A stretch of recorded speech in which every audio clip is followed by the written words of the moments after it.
मेरा नाम है Ashwini Saini and I am your English teacher. अगर आप घर बैठे ही इंग्लिश लैंग्वेज में महारत हासिल करना चाहते हैं तो हमारे सभी वीडियोस को रेगुलरली देखते रहिए। English vocabulary, English structures, grammar और कॉन्वर्सेशंस के लेसन्स को सीक्वेंस में देखने के लिए आप प्लेलिस्ट टैब में जा सकते हैं, जिसके लिंक डिस्क्रिप्शन में दिए गए हैं। लेकिन अगर आप कम वक्त में इंग्लिश में बेहतर होना चाहते हैं या आइल्स जैसे टेस्ट में अच्छा बैंड स्कोर लेना चाहते हैं, उसके लिए आपको हमारे क्लासरूम्स का हिस्सा बनना पड़ेगा। आप हमें इन नंबरों पर कॉल कर सकते हैं और हमें इस एड्रेस पर मिल सकते हैं। हमारे क्लासरूम सेशंस में एक चीज जो आपको बिल्कुल मुफ्त मिलेगी वो होंगे इंटरैक्टिव लाइफ लर्निंग सेशंस। जी हाँ, यही हमारी खूबी है, सभी विद्यार्थियों को इंग्लिश में एक्सपर्ट बनाना और उन्हें कामयाबी पूर्वक जीवन को जीने के तरीके सिखाना, यही हमारा मकसद है। अगर आपको हमारे वीडियोस अच्छे लगते हैं, इन्हें ज्यादा से ज्यादा शेयर कीजिए और बने रहें हमारे इस चैनल के साथ। आपके सहयोग और आपके सपोर्ट के लिए आपका बहुत बहुत धन्यवाद। Your English teacher, conversation 7। ये बातचीत एक चाचा और उसके भतीजे के बीच है। This conversation is between an uncle and his Neiphiu. भतीजा किसी विषय पर अपने चाचा जी से सलाह ले रहा है। The nephew is seeking suggestion from his uncle on a topic.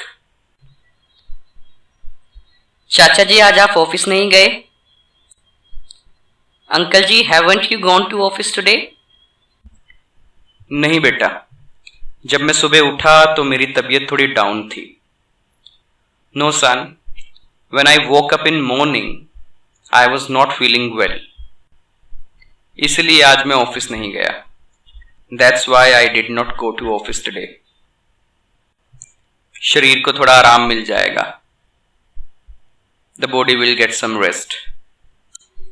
कोई दवाई ली चाचा जी आपने? Did you take some medicine uncle ji? हाँ, मैं डॉक्टर के पास गया था, उसने मुझे 3 खुराक दी। Yes, I went to the doctor. He gave me 3 doses. और अब मैं कुछ अच्छा महसूस कर रहा हूं। And now I am feeling better.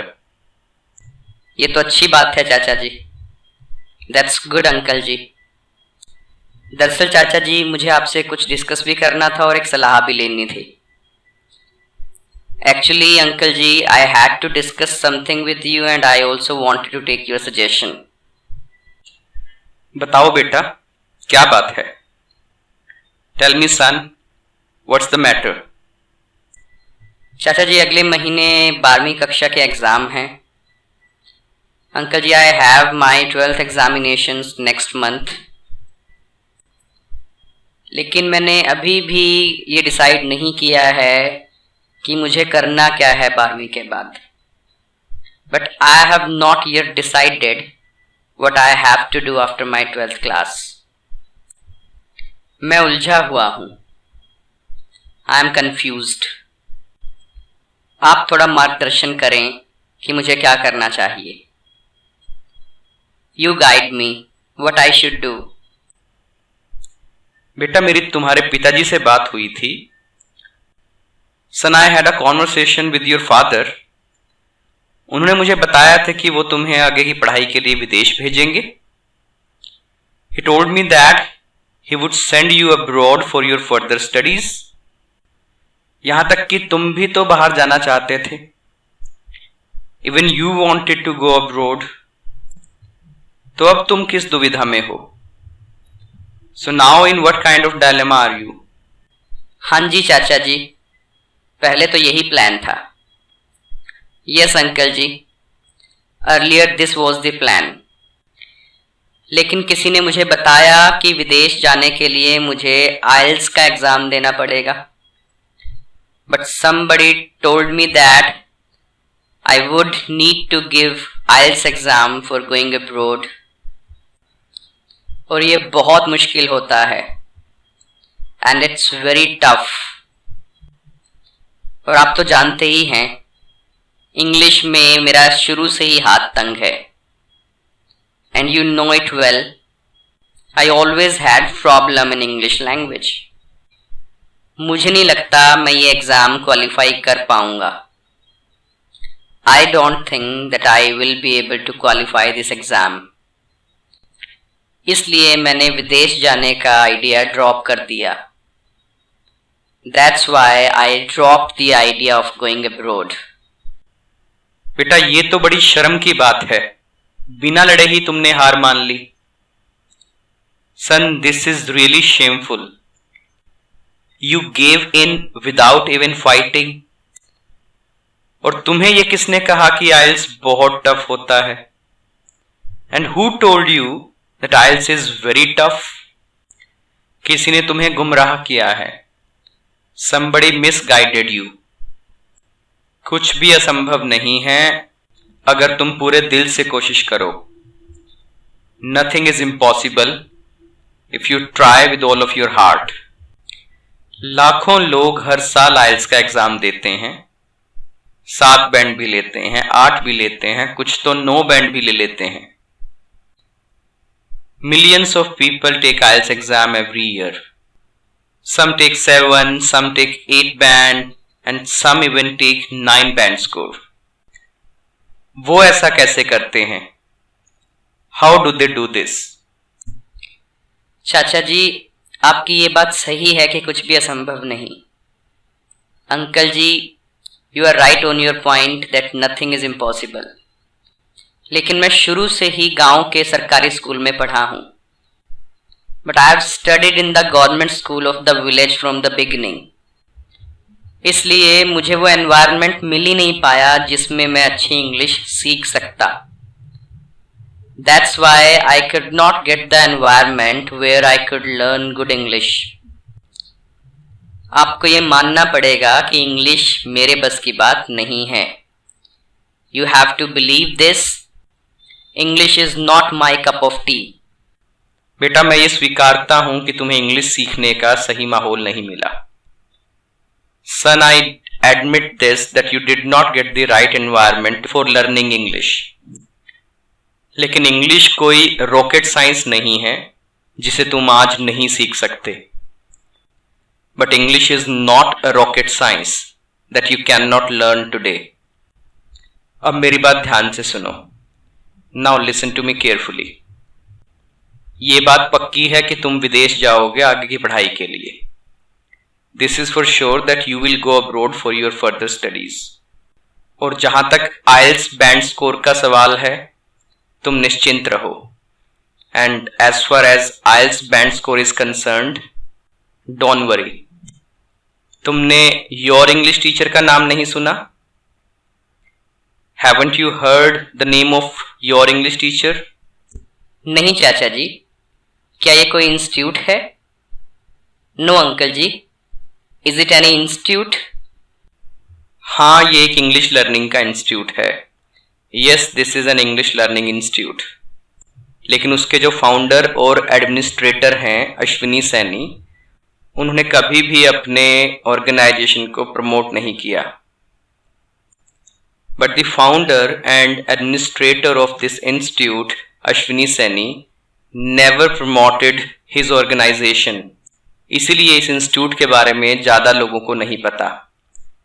That's why this institute is unknown to many people. बावजूद इसके कि उनकी टीचिंग मेथडोलॉजी करनाल में सबसे बेहतरीन है.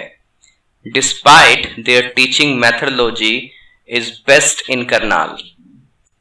उनकी एक विचारधारा है कि एक काम करो लेकिन सबसे अच्छा करो. He has this ideology that do one thing but do it best. इसलिए वो स्टडी वीजा, टूरिस्ट वीजाज में डील नहीं करते. That's why he does not deal in study visas, tourist visas. वो सिर्फ और सिर्फ इंग्लिश टीचिंग को फोकस करते हैं. He just only focuses English teaching. चाचा जी, आप उनके बारे में ये सब कैसे जानते हैं? Uncle ji, how do you know all this about him? क्योंकि मैं उनका विद्यार्थी रह चुका हूं. Because I have been his student. 2006 से पढ़ा रहे हैं वो. He has been teaching since 2006 और करनाल में पढ़ा रहे हैं 2013 से. and he has been teaching in Karnal since 2013. लेकिन चाचा जी क्या वो मुझे इंग्लिश सिखा पाएंगे? मेरा लेवल तो बिल्कुल ज़ीरो है। But uncle ji, will he be able to teach me? My level is almost zero. यही तो उनकी खास बात है। This is his speciality. वो बच्चे के माइंडसेट और मोटिवेशन लेवल पे काम करते हैं। He works on the mindset and motivation level of student. हर हफ्ते वो अपने स्टूडेंट्स की एक मोटिवेशनल क्लास लेते हैं। Every week he takes a motivational session of his students. तुम संदीप माहेश्वरी को जानते हो? Do you know Sandeep Maheshwari? हाँ चाचा जी, उन्हें कौन नहीं जानता। Of course uncle ji, who doesn't know him. बस ये समझ लो, जो काम संदीप माहेश्वरी करता है वही काम अश्विनी सर भी कर रहे हैं। Exactly the job Sandeep Maheshwari does, the same job Ashwini sir is doing. बस फर्क इतना है कि संदीप माहेश्वरी की पहुंच ज्यादा है और अश्विनी सर की पहुंच सीमित है। But the only difference is that Sandeep Maheshwari's reach is more and Ashwini sir's reach is limited. लेकिन अब वो भी अपना दायरा बढ़ा रहे हैं। But now he is also expanding his reach. उनके YouTube पर 2 चैनल्स हैं। He has 2 channels on YouTube. एक इंग्लिश लर्निंग के लिए जिसका नाम योर इंग्लिश टीचर है, one for English learning with the name of your English teacher, और दूसरा लाइफ लर्निंग के लिए फीड ऑफ माइंड के नाम से। And the other is for life learning named feed of mind. चाचा जी, इसका मतलब मुझे उनके पास इंग्लिश तो सीखने को मिलेगी ही, साथ ही साथ मैं लाइफ के अहम लेसन्स भी सीख पाऊंगा। Uncle ji, it means I will get to learn English from him as well as I will be able to learn precious lessons of life. बिल्कुल, वो अपने विद्यार्थियों को कामयाब करने के लिए बहुत मेहनत करते हैं। Exactly, he works really hard in order to make his students successful. तब तो ठीक है चाचा जी, अब तो मैं विदेश ही जाऊंगा। Then it's okay uncle ji, now I will go abroad only. एक बार मैं अपनी 12वीं कक्षा के एग्जाम दे लूं, फिर आप मुझे अश्विनी सर के पास लेकर चलना।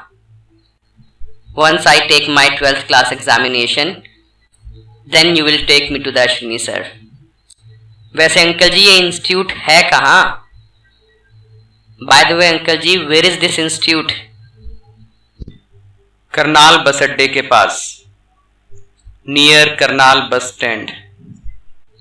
ठीक है अंकल जी, अब आप आराम करो और मैं अपनी पढ़ाई करता हूँ। Okay uncle ji, now you take rest and I do my studies. ठीक है बेटा, मेहनत करते रहो। ओके सन, कीप वर्किंग हार्ड।